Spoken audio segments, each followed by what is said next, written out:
నా వైఫ్ వైశాలిని నేనే చంపాను. తన చావుకి నేనే కారణం సార్. పెళ్ళైన కొత్తలో చాలా సంతోషంగా ఉండేవాళ్ళం సార్. తనకి ఇష్టమైనవన్నీ తను అడగకుండానే నేను చేసేవాడిని. ఏం చేసిన ప్రయోజనం ఏముంది సార్?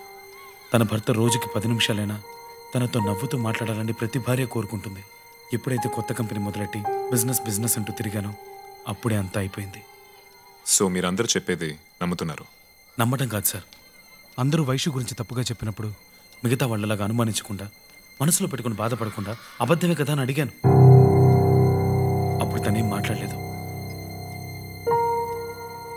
తను తప్పు చేసిందో లేదో నాకు తెలీదు, కానీ ఒక రకంగా నేను కారణమయ్యాను.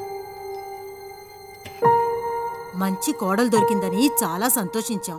కానీ అపార్ట్మెంట్లో ఉన్న వాళ్ళంతా చెడుగా మాట్లాడుతుంటే నమ్మకుండా ఎలా ఉండమంటారు? ఈ ఫ్లాట్స్లో ఉండేవాళ్ళు మీ బంధువులు, వీళ్ళు కాకుండా మీ ఆఫీస్లో వాళ్ళు, ఫ్రెండ్స్ ఎవరైనా మీ ఇంటికి వస్తారా?